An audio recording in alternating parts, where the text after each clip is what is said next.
हमारे जीवन का एक अभिन्न भाग है। कर्म सभी करते हैं, परंतु क्या कर्म करने से पूर्व एक बार विचार करते हैं?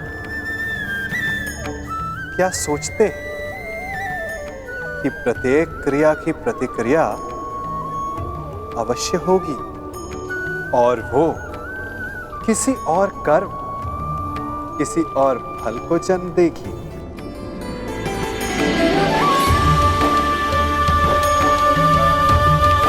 ये झूला एक बार झुलाओ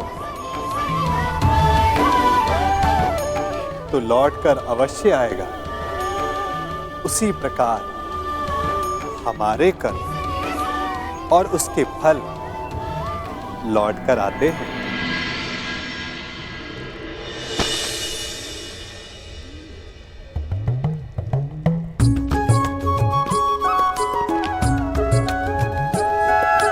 फल से स्मरण हुआ, इस वृक्ष के आम बड़े मीठे हैं।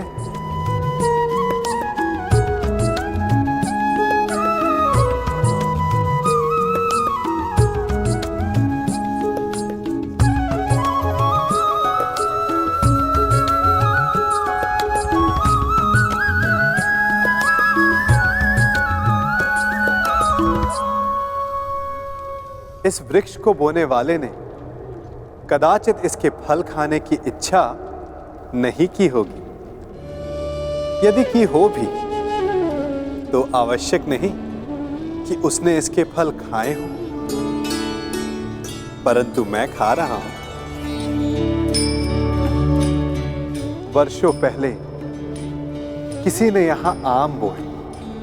यदि वो कांटे बोता तो कदाचित वो पांव में चुभते।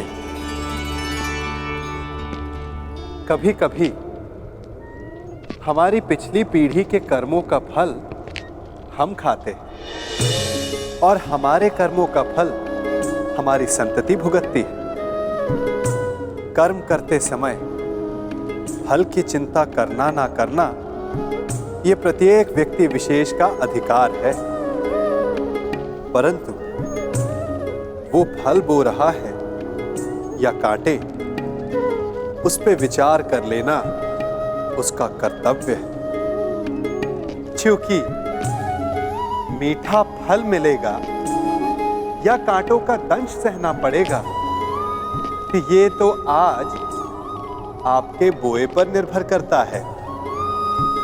नियति केवल ये निर्धारण करती है कि उसे आप भोगेंगे या आपका भविष्य।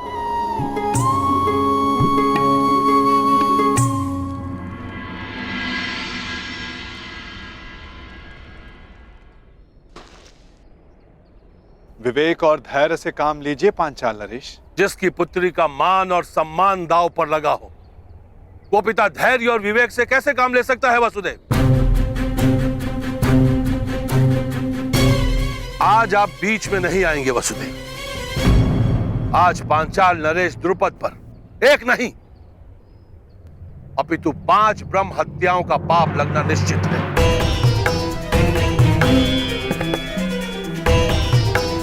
ब्रह्म हत्या का पाप तो आपके भाग्य में है ही नहीं पांचाल नरेश, क्योंकि आपके समक्ष कुरुवंश के क्षत्रिय महायोद्धा खड़े हैं।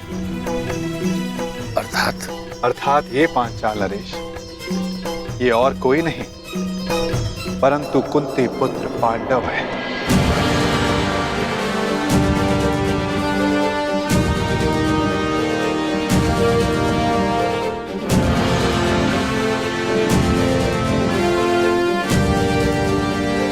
जो सबसे आगे खड़े हैं वो धर्मराज युधिष्ठिर है,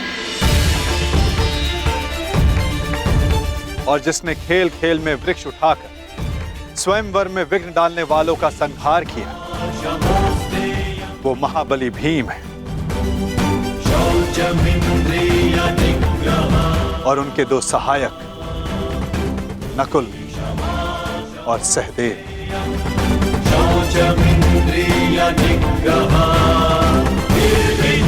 और जिसने असाध्य लक्ष्य भेद कर द्रौपदी को वर, वो वही अर्जुन है पांचाल नरेश, जिसे दमाता के रूप में पाने की आपकी आकांक्षा थी।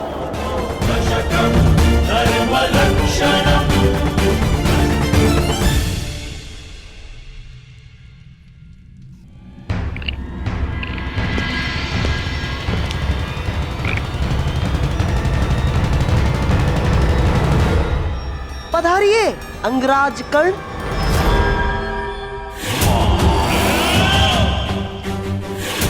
मित्र, तुमने मुझे बुलाया? हाँ। यदि तुम भी यही पूछना चाहते हो कि मैंने उस ब्राह्मण युवक को जाने क्यों,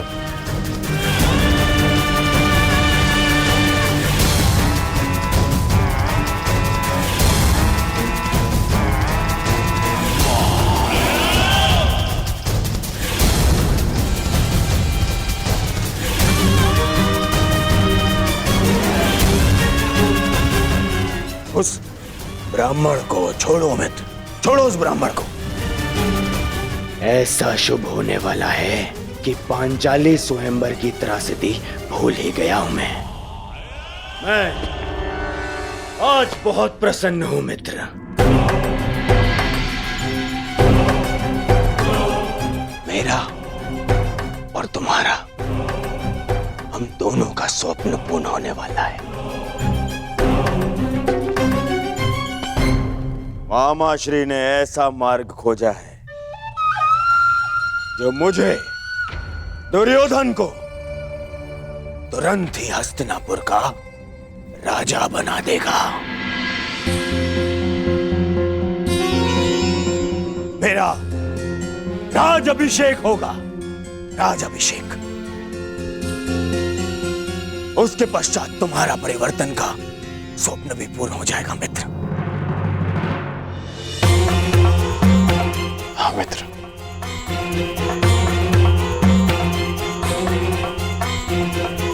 परंतु मैं तुम्हें कुछ बताना चाहता हूं कि मेरे होने वाले सम्राट, अपनी प्रसन्नता अपने मित्र के साथ बाद में बांटना है। पहले अपने पिताश्री से तो मिलकर आओ, वो तुम्हारी कब से प्रतीक्षा कर रहे हैं। मित्र, मैं अभी आता हूं।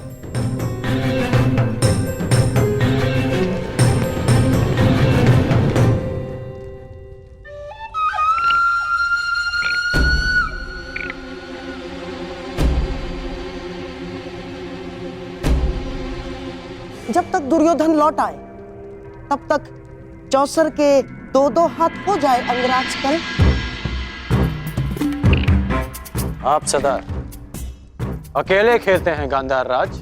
हाँ, अकेला ही खेलता हूं, क्योंकि जो स्वयं के साथ अकेला खेलता है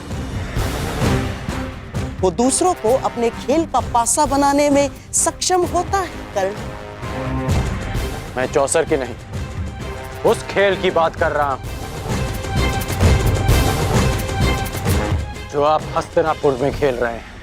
खेल तो तुम भी खेल रहे हो अंगराज कर्ण, जिसका प्रारंभ तुमने पांचाल स्वयंवर के युद्ध में कर दिया है? सत्य और निष्ठा से कोई भी मनुष्य अपने लक्ष्य तक नहीं पहुंच सकता कर्ण ना। और तुम ये मत भूलना कि तुम दुर्योधन की किसी भी परिस्थिति में साथ देने की प्रतिज्ञा से बंधे हुए हो कर्ण। क्या कहना चाहते हैं आप? यही कि तुम और मैं, केवल हम दोनों ही जानते हैं कि पांडव अभी जीवित हैं।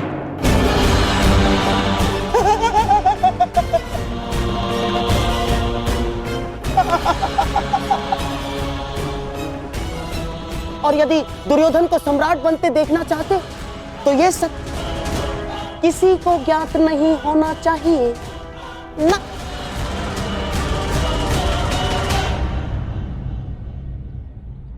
पांचाल नरेश पर ब्रह्म हत्या का दोष नहीं लगेगा? किंतु आप पांचों दोषी।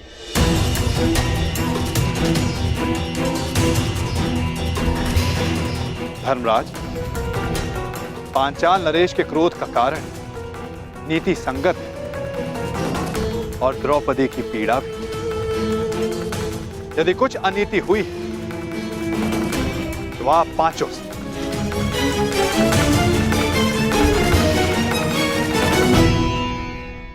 स्त्री कोई वस्तु नहीं जिसे बांट लिया जाए। वो जननी है, वो शक्ति है, वो एक कुल का सम्मान है जिसे बांटा नहीं जा सकता। सर्वप्रथम द्रौपदी को भिक्षा बताना सर्वथा अनुचित था।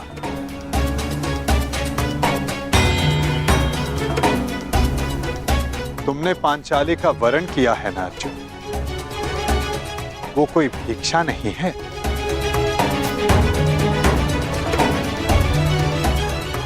श्री वचन सोच समझकर मुख से निकाले जाने चाहिए। अनुचित समय पर निकले अनुचित शब्द ब्रह्मास्त्र से भी अधिक विनाशक सिद्ध होते हैं। माता सदा चाहती है कि उसकी संतान प्रेम से रहे, परंतु बिना परिस्थिति जांचे, बिना परिणाम का आकलन किए कोई निर्णय सुना देना घातक सिद्ध होता है। संतान प्रेम में लिया गया अनुचित निर्णय कभी कभी सृष्टि का चक्र डगमगा देता है बुआश्री।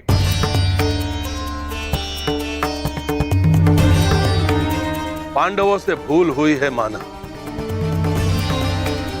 देवी कुंती से भूलवश वाकदान हुआ है यह भी माना, परंतु वसुदेव,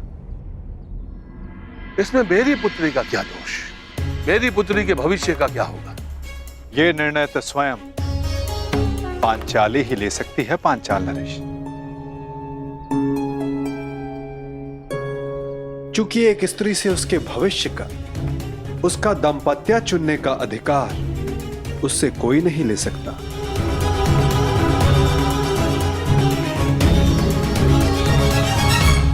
मुझे तुमसे सहानुभूति है सखी, परंतु ये निर्णय तुम्हें स्वयं ही लेना होगा।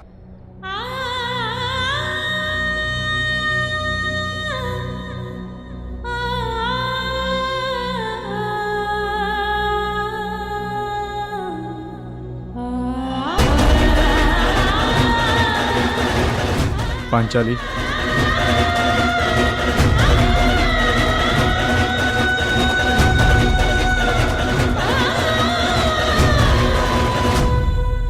मुझे विश्वास है कर्ण कि तुम ना अपनी प्रतिज्ञा तोड़ोगे और ना ही दुर्योधन का स्वप्न।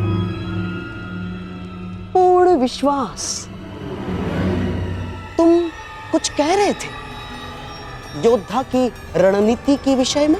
एक सच्चा योद्धा युद्ध नीति का पालन करता है। वो ना कारण किसी से युद्ध करता है और ना किसी का अधिकार छीनता है। परंतु ये बात आप कैसे समझ सकते हैं? क्योंकि हाथों में बांसे रखकर षड्यंत्र रचने वाला एक सच्चे योद्धा का मन नहीं समझ सकता। अब मेरी सुनो, राजनीति में सच्चा योद्धा वही है, केवल वही है जो विजयी होना जानता है।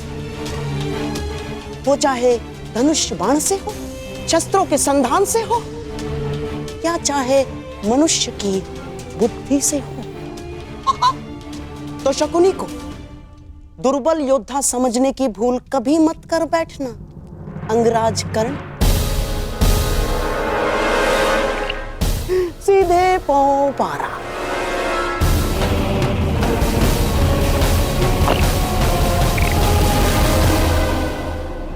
तुम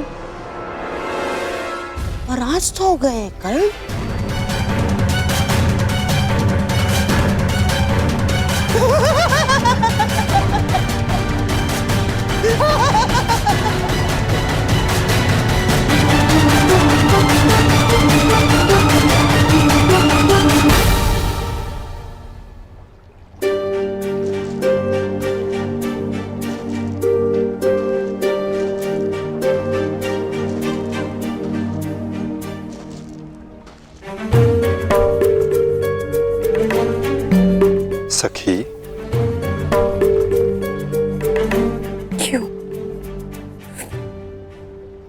सखा, आप तो मेरे सखा हैं और सर्वज्ञाता भी। क्या यही मेरा प्रारब्ध है? फिर क्यों मुझे इस दुविधा में उलझने दिया आपने? तुम्हारे प्रारब्ध का निर्धारण तुम्हारा चयन करेगा सखी। तो क्या चयन करूं मैं वासुदेव? पिताश्री ने यज्ञ करके एक पुत्री की कामना की थी जो अर्जुन से विवाह कर सके, और मैंने भी अपने प्रथम श्वास से यही अनुभव किया है कि अर्जुन को पाना ही मेरे जीवन का प्रयोजन है, और आपने भी इस प्रयोजन को सिद्ध करने में सहयोग दिया। और अब जब ये प्रयोजन सिद्ध हो गया तो एक नई दुविधा उपस्थित हो गई कि कैसे पद पर ला खड़ा किया है आपने। समझ ही नहीं आता कि कौन सा पद स्वीकार करूं। क्या इस दुविधा में पड़े रहना ही मेरे जीवन का प्रारब्ध है? हम सब यात्री हैं सखी, और हर यात्री के मार्ग में कभी ना कभी ऐसे मोड़ आते हैं जब वो संशय में घिर जाता है। उस समय तनिक पीछे हटकर परिणाम और उद्देश्य के विषय में सोचना चाहिए, देखना चाहिए कि किस मार्ग पर क्या मिलने वाला है। तनिक विचार करो सखी, यदि तुम पांचों पांडवों से विवाह करने के लिए हां करती हो तो क्या होगा? इतिहास सदा के लिए मुझे 5 पतियों की पत्नी के रूप में जानेगा।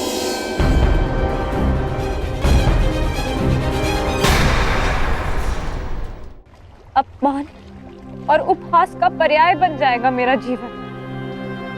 और यदि तुमने केवल अर्जुन से विवाह किया तो शेष 4 संन्यास ले लेंगे और संसार कहेगा कि कुल वधू ने गृह में प्रवेश करते ही कुल को बांट दिया और ये विवाह ही अस्वीकार कर दिया।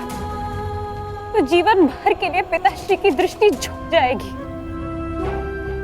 उनके मस्तक पर एक कलंक लग जाएगा।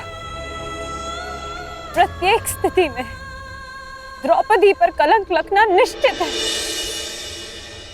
क्या करूं मैं?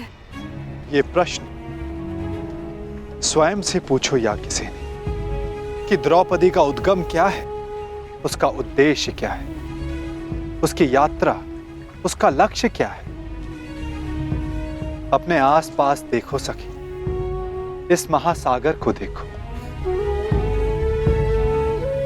इन मेघों को देखो, इन वृक्षों को देखो। उत्तर मिलेगा सखी।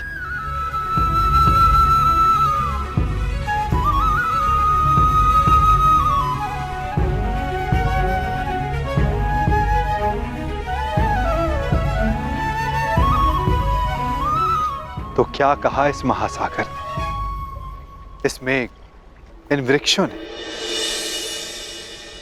यही कि यदि उद्देश्य से हट जाए तो उद्गम भी लांछित होता है।